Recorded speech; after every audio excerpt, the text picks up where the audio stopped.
Halo Bapak Ibu, saudara-saudari sekalian, lovers and haters. Salam cerdas Indonesiaku. Jumpa lagi kita pada kesempatan kali ini. Bagi Anda yang belum subscribe channel saya, silakan subscribe channel saya.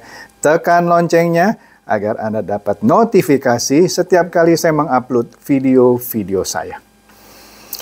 Oke, kali ini saya akan membahas mengenai kaburnya afiliator Binomo yaitu Indra Kents ke Turki.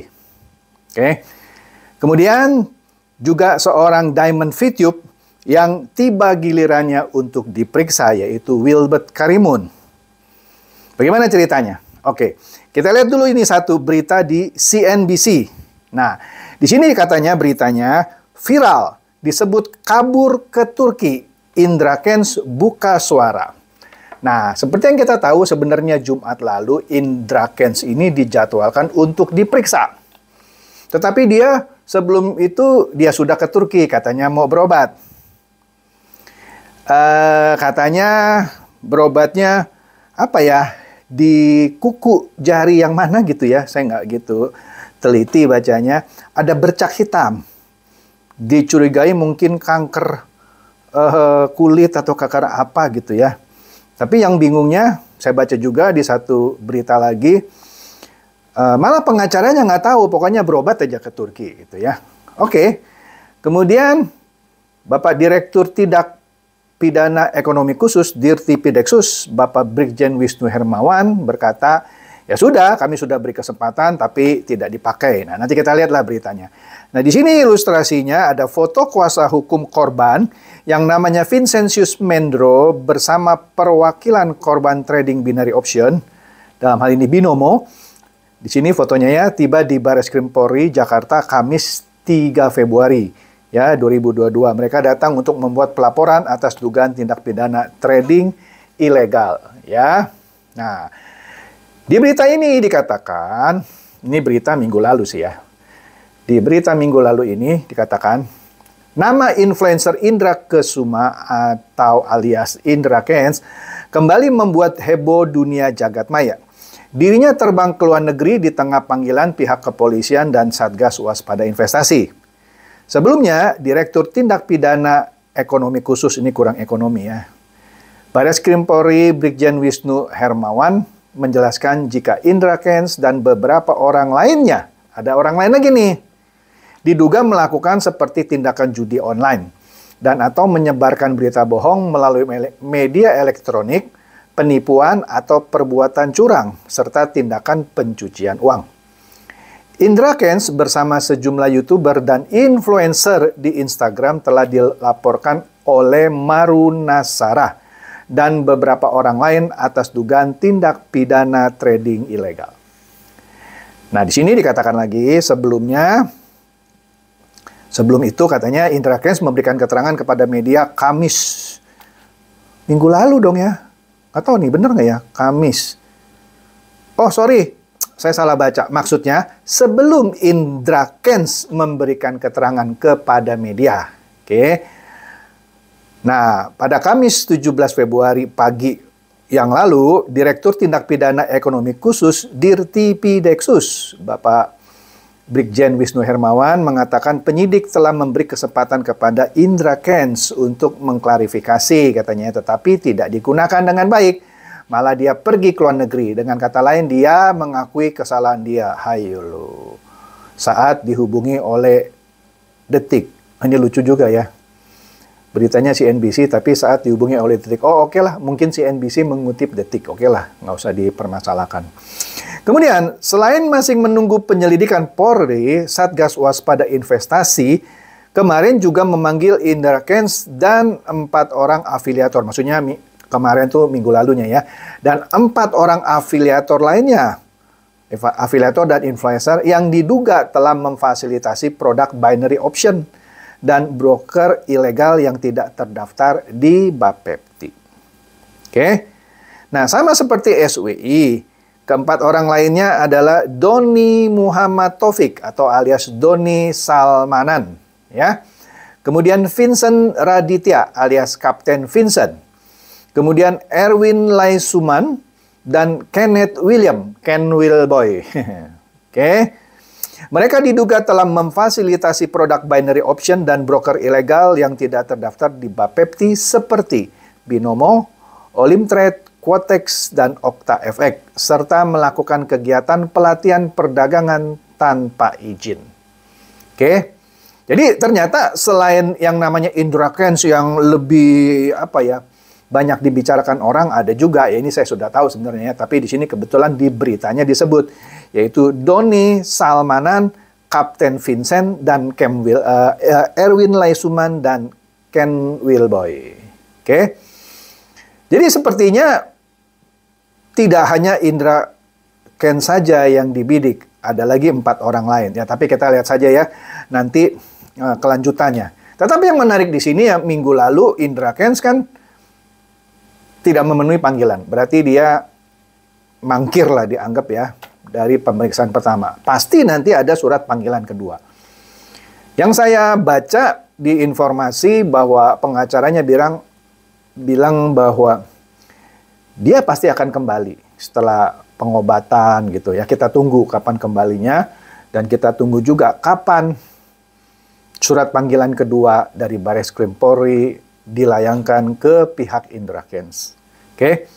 Yang pasti kasus ini akan menarik karena ini sudah menyita banyak perhatian netizen. Pada saat yang sama tokennya dari Indra Kents, ya ternyata dia punya token yang dijual di Crypto Exchange Indonesia, ya hancur jeblok. Ya, inilah resiko kalau Anda main token yang hanya karena mengandalkan kepopuleran seorang yang tidak ada underlying-nya, tidak ada technical-nya, dan seterusnya. Oke? Nah, itu satu hal di bidang binary option. Yang sudah kita tahu itu tak lain adalah judi tebak-tebakan yang opsinya 2, namanya binary kan. Kalau tebakan, kalau nggak naik, turun. Kalau nggak besar, kecil. Kalau main bakarat itu ya, roulette, kalau nggak hitam, merah. Kalau nggak besar, kecil. Nah, gitu ya. Kalau nggak ganjil, genap. Ya kira-kira gitu. Itulah yang namanya binary option. Opsinya atau pilihannya ada 2. Ya. Di sini yang saya tahu afiliator-afiliator dari binary option menerima insentif 70%. Maksudnya gimana? Begini, kalau Anda main binary option dimanapun, mau di Binomo, mau di Quotex atau Olimtrade misalnya ya, Anda pasang 1 juta. Anda menang. Anda nggak dibayar 1 juta, cuman dibayar antara 80 sampai 85%. Sebut saja 80 ya, biar gampang. Artinya Anda pasang 1 juta, menang nih. Anda dapat 800.000 dibayar. Nah, si afiliatornya dapat 70% dari yang 200.000-nya. Lumayan. Dapat 140.000, kira-kira begitu. Itu yang pengakuan yang saya baca gitu ya. Saya nggak pernah jadi afiliator sih ya. Tapi, kalau Anda pasang 1 juta, Anda kalah. Wah, besar Anda dapat 70% dari yang 1.700.000. Jadi afiliator ini bercandanya gitu ya. Dia mendoakan Anda, ya kalau bisa Anda kalah lah gitu ya. Supaya dia dapat 70% dari taruhan Anda. Oke, itu sekilas mengenai afiliator dan dipanggilnya Indra Kents, tapi dia pergi ke Turki dengan alasan berobat. Dan juga dibidiknya 4 orang afiliator lainnya. Nah, sekarang kita masuk ke money game tanpa akhir, yaitu VTube.